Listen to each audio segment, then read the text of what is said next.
Well, I have some very bad news for the people in the front rows. I heard that some of you paid as much as $800 for your tickets. Sadly, I did this same show a couple weeks ago in Atlanta for $60 a head. Can you imagine? Nigga, you could have flown to Atlanta, got a hotel, had some dinner, and came back, and you still have a little money left over, niggas.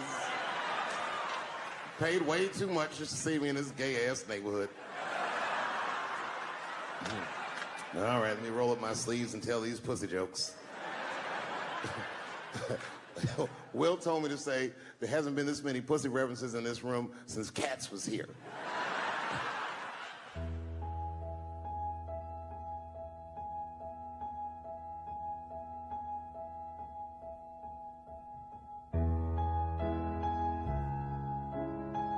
Think back at it, there's probably the only time in my life that I ever thought to myself, I should kill everybody at school. Thank you very much, New York. Good night.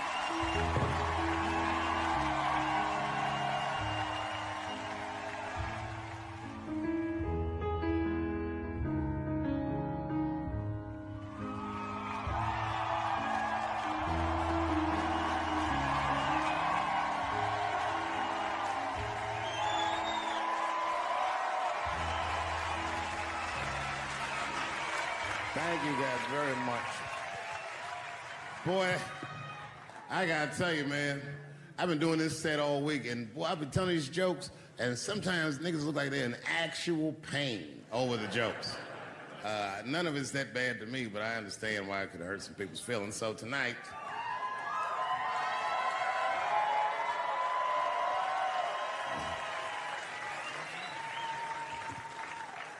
I'm gonna give you an opportunity that I rarely give anybody.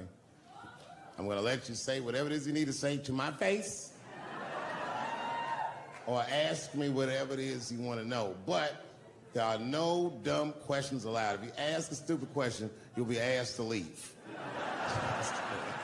Now, just kidding. Go ahead. Everyone relax. Come on. Oh, yes, sir, in the front. 2 questions. How often do you write? And can I have a cigarette? All right. First, you may have a cigarette, but remember, this is not jail, motherfucker. This lady right here. I have a question. Do you remember this scene? Oh, I do remember that. Ma'am, I'm going to have to ask you to leave. That's a terrible question. This gentleman in the front with the salmon-colored shirt on. I was wondering if you had any advice for young comedians that you generally give, and... Are you thinking of doing comedy? I've never done it before, but watching you has made me want to try it.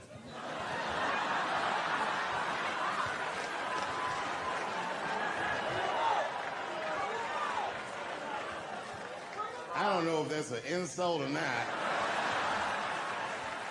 It's a compliment. It's. I mean, niggas don't say I've never done brain surgery, but it looked a lot easier than I thought. I'm teasing.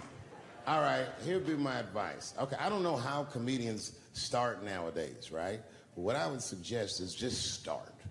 And once you start, you can't really stop, no matter what happens, no matter how bad it gets, no matter what people say. You know what I mean? Because comedy is weird like that. You know why I hate watching other comedians do comedy? Not because I hate other comedians, but because I love comedy so much. It's like watching somebody else fuck your girl. And I say, fuck her better than that. Yes, you on the aisle up there, the lady with the long... Yes, you, standing up. I see you. My favorite book of all time, The Narrative of the Life of Frederick Douglass.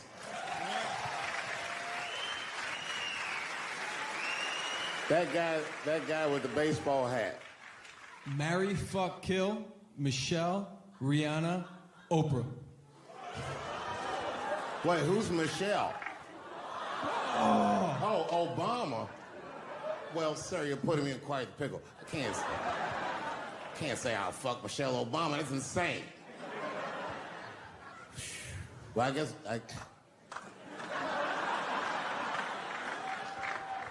I mean, because I wouldn't kill any of those women. But I'd fuck all three of them.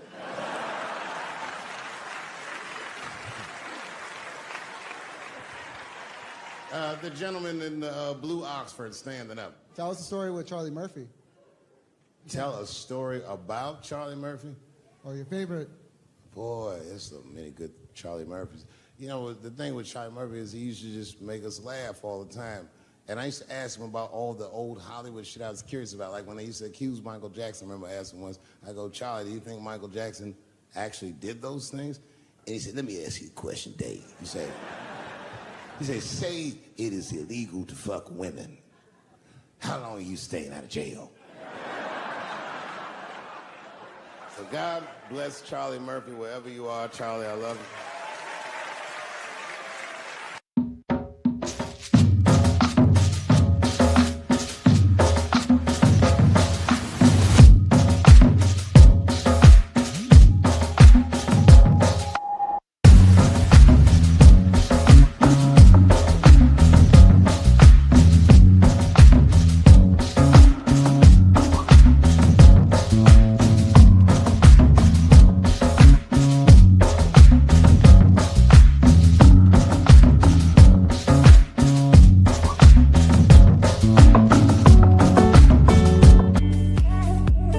Who do you think is going to win the 2020 election?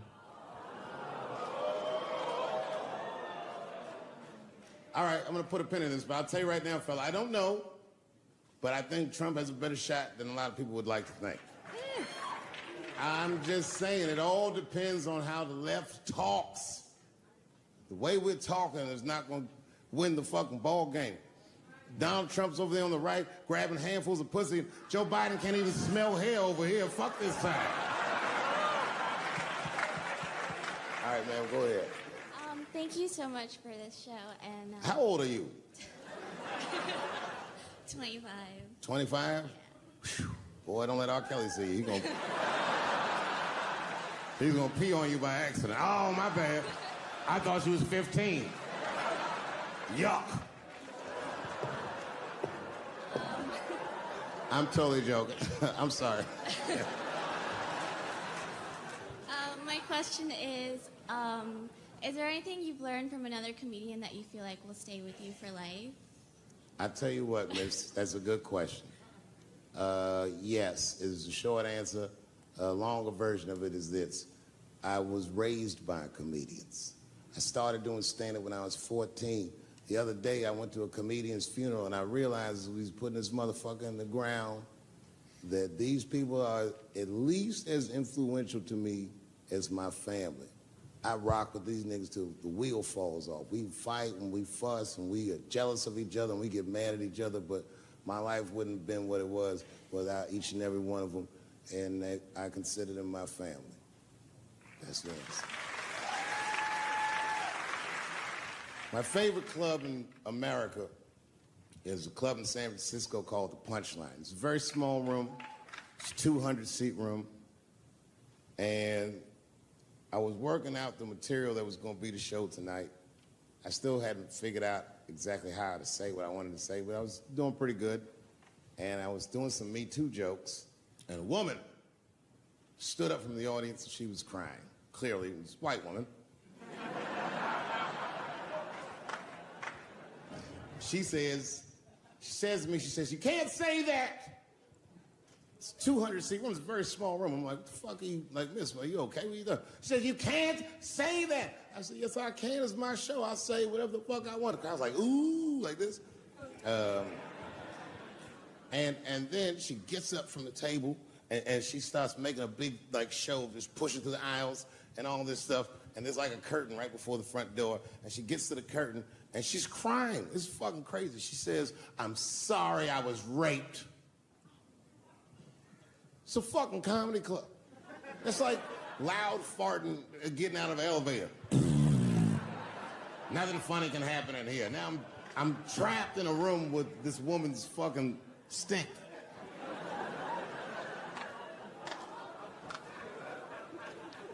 And I say, miss, it is not your fault that you were raped.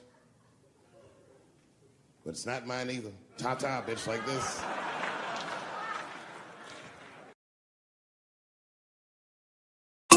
Solomon, black man, election manager, Ambazonian with the vote.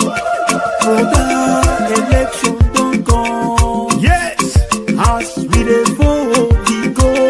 for true. They say they will be know. Now there we go. By election to heaven. All man with the photo. Many don't win the vote. For the sake of the gospel, brother, we go suffer, we go. As the election don't come, We must vote. as we dey vote, we go. Oh yes, Brother, when we go to you, now you don't win the vote. Look, you don't lost the vote, Say, I don't win the vote. yes. Now God don't give me the vote, oh, brother. My enemies, they will shame. For true. Look, you don't lost the vote, Yes. Say, I don't win the vote. Now God don't give me the vote, oh, brother. My enemies, they will shame. As the election don't come, We go vote. as we dey vote, we go. Okay. Brother, when we go to you, now you don't win the vote. Now your flag, the fly, the go so. My flag. As to the jubilee, they see. Ha. Now God don't give you the photo, brother. Your enemies, they go shame. Oh yes. I go to pop champagne, go. Okay. As I dey jubilee, they see. Uh-huh. Now God don't give me the photo, brother. My enemies, they will shame. Look, you don't lost the vote, Yes. Say, I don't win the vote. Now God don't give me the photo, brother. My enemies, they will shame. Look, you don't lost the vote, Say, I don't win the vote. Yes. Now God don't give me the photo, brother. My enemies, they will shame. It's not by weapon of war. Not weapon of war.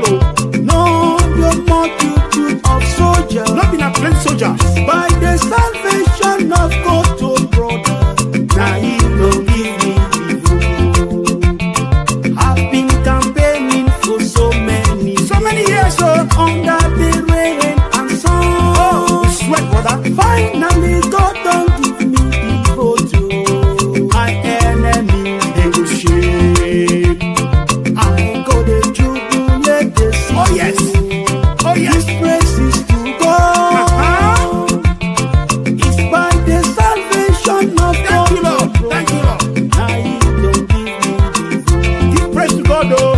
Look, you don't lost the vote. Uh-huh. Say, I don't win the vote. Yes. Now God don't give me the vote, oh, brother. My enemies, they will shame. Look, you don't lost the vote. Uh-huh. Say, I don't win the vote. Yes. Now God don't give me the vote, oh, brother. My enemies, they will shame. Look, you don't lost the vote. Uh-huh. Say, I don't win the vote. Yes. Now God don't give me the vote, oh, brother. My enemies, they will shame. Look, you don't lost the vote. Uh-huh. Say, I don't win the vote. Yes. Now God don't give me the vote, oh, brother. My enemies, they will shame. High five to the president of Ambazonia. Thank you, Lord. To the generals on the ground floor. High five to them all for your faithfulness. From north to south, the Amazonian population. I say high five. You have been the vote. I welcome you all, Ambazonia. God bless you.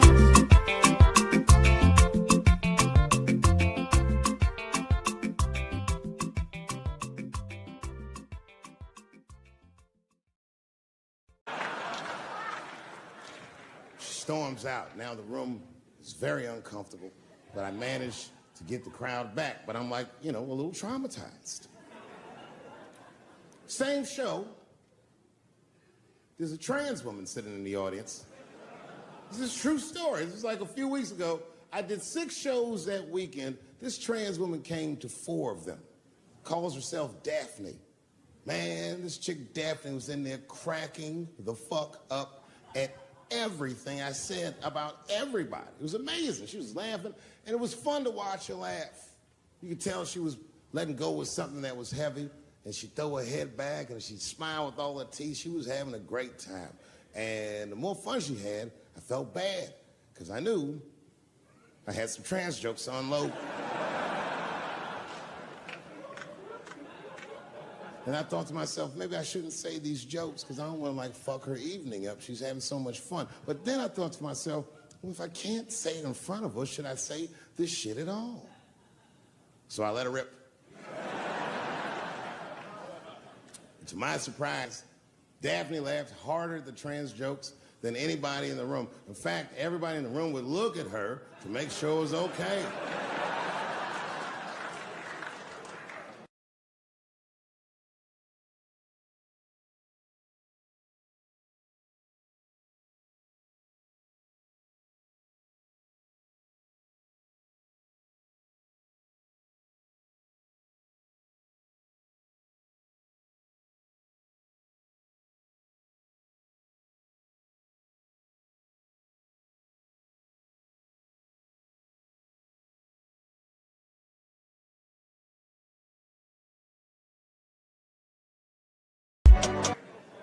And I got off stage, I was in the dressing room, I was like, man, this is a fucking weird show. I'm sitting in the dressing room by myself just trying to figure out, like, what the fuck just happened out there? Like, why is it that this one woman can't take any of these jokes and Daphne can take all of these jokes? So weird. And then I realized, Daphne used to be a man.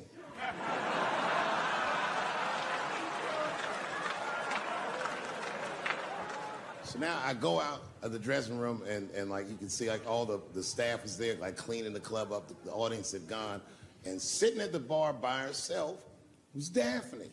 And she's like, hey, Dave, come join me for a drink. And I don't want her to think that I'm transphobic or nothing, so I'm like, fuck, I guess I could have at least a drink. And we get some tequila and we're sitting there. And she was fucking cool. Turns out that Daphne, she wants to be a comedian. She was asking me for advice, and I told her advice and all that shit. And then she says to me, she says, boy, you sure do get a bad rap for your trans jokes. I said, Daphne, thank you, but you don't have to say that. I hope I didn't offend you. She goes, no.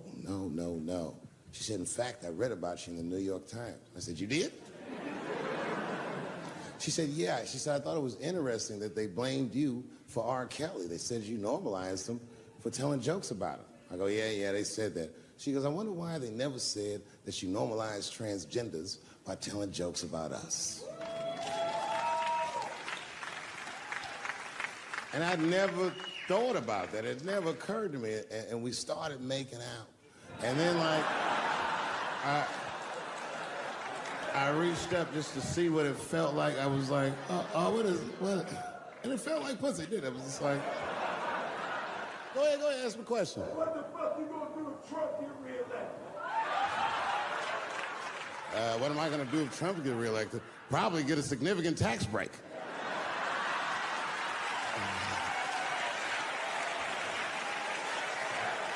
Hey, you wanna know why I don't even talk about Trump in my show?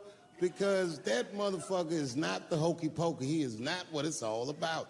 There's millions of people that put him in power, and the ideas that he puts forth are not his own. He's singing poor white people's greatest hits. So why the fuck would I worry about him and not the other millions? Really, you know who I'm gonna vote for next time if things keep going the way it's going is that gay dude. No, Mike Pence.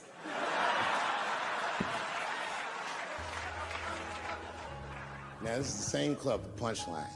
This is 15 years ago, and I had just gotten back from my infamous South Africa trip. And I came to the Punchline just to cheer myself up. It's a safe place where I could tell some jokes. And I find out that this comedian I know, Chris Tucker, who's in all those Rush Hour movies, I find out that Chris is in San Francisco too at some charity event.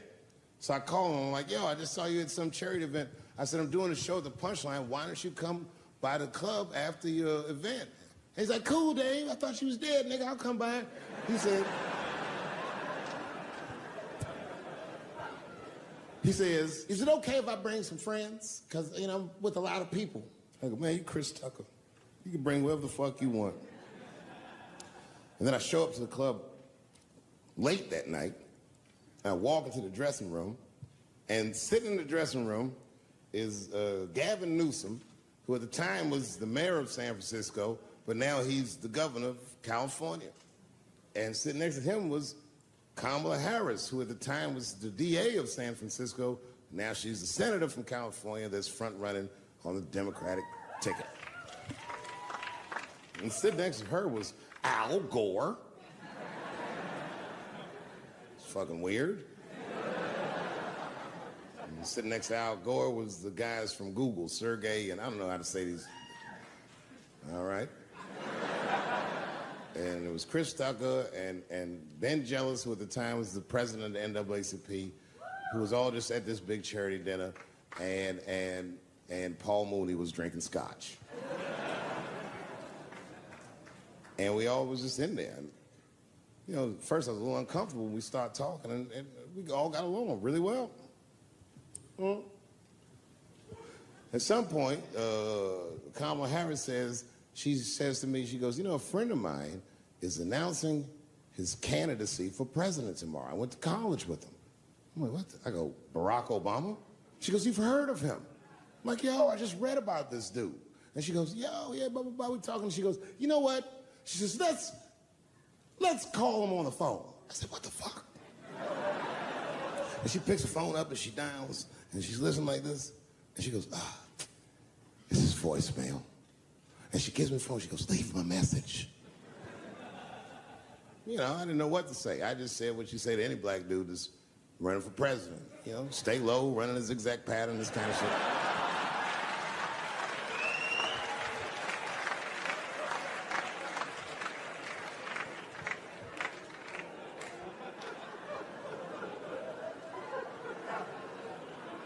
And then the last thing I say is, you know what? I said, sir, I really do believe you can do this. Like, man, I'm wishing you luck.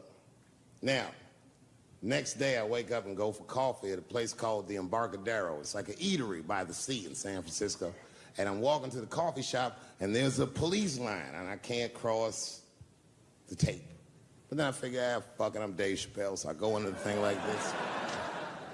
And the police yoke me. These motherfuckers, like, tackle me immediately. And I see over the police's shoulder Gavin Newsom. I couldn't remember his name, but I remember the night before I had kept teasing him and saying he looked like Christian Bale, the guy from the Batman movies. So I see him and I can't remember the name, so I'm just like, Batman, help!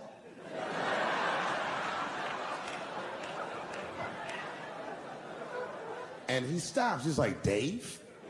And then the police see that the mayor knows me, so they all like, oh, sorry about that. And he's like, hey, back up, everybody. And he just picks me up. He's like, I'm really sorry about that. I'm like, I'm fine, don't worry about it.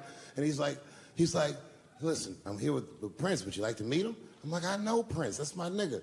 And we go around the corner, and it was Prince Charles, the Prince of England. I didn't know the protocol of meeting royalty. You're not supposed to touch him. I dapped him up like a nigga. My nigga. Just hugging him and shit like this, dapping him up. Like this. And that nigga was cool, too. I was like, it's really fucking weird.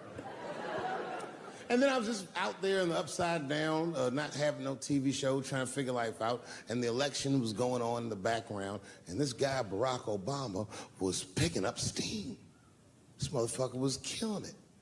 And I had a chance to go to the last debate on the Democratic ticket, and I went. It's me and Chris Tucker sitting in Myrtle Beach, South Carolina. It's the last three candidates. It was Barack Obama, John Edwards, and Hillary Clinton. Now, Obama's a lot taller than Edwards and Clinton, and he had the center podium. And at one point, they're all on stage, and they start fussing, and Obama goes, look, none of us are perfect, like this. His hands was like this, and there was light shining behind his head, and the other two candidates was looking up at the nigga, and I was sitting in the audience like, this nigga looks like Jesus.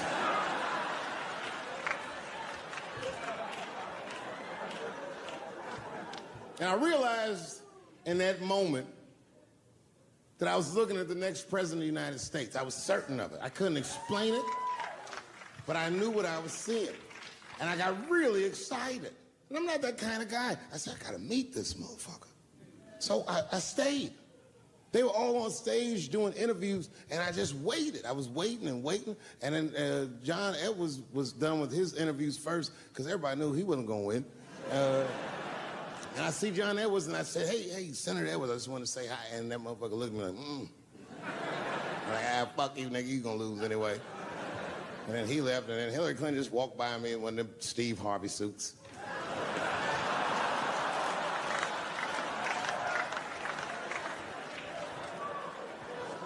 But Obama was taking forever. Everybody wanted to talk to him. When I knew the media saw exactly what I saw, there was no question about it. That was the guy. I waited and I waited, and finally, must have been over an hour and a half, he finishes his last interview. He's like, well, thank you very much. Good talking to you. And he turns around, and we make eye contact. He sees me, and when he sees me, he looks over, he goes, Dave Chappelle. And Obama did me the same way I did Prince Charles. He dapped me out like, oh. And he like bro hugged me, and he pulled me in, and I'll never forget this. He said in my ear, I got your message. Weinstein's probably the first person that I ever looked at a photograph of and was like, yeah, he rapes. Not sure this motherfucker has a choice. Not a handsome man. A lot of meat and extra skin on his face.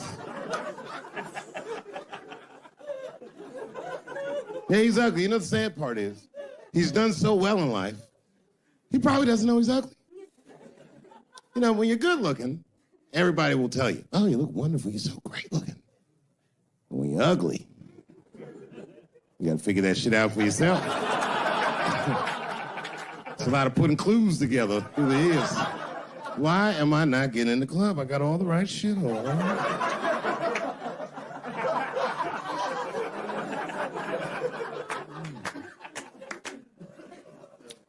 Because if it was Brad Pitt doing that shit, he wouldn't have heard a peep.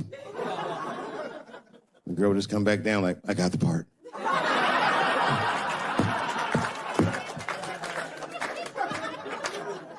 Yuck.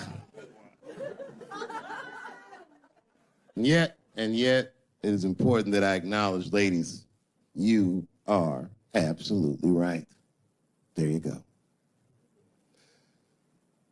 They gotta all be mindful of that, guys, because this could happen to any of us.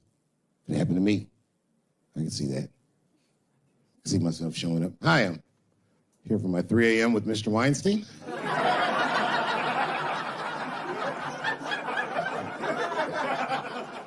Hey, Harvey, I got your text. I'm here to talk about the script. Seems like it's going to be hard to read in candlelight, but I guess I could try.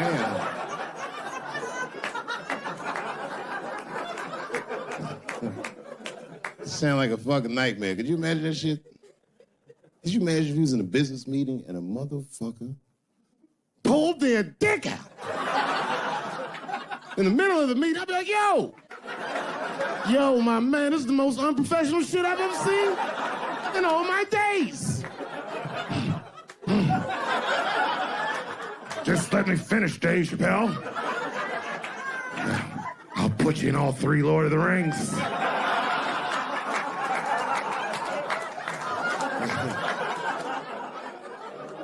Hurry up, nigga. I have other meetings to do. I have a 4:30 a.m. at Brett Ratner's house. And, I believe it's wardrobe fitting.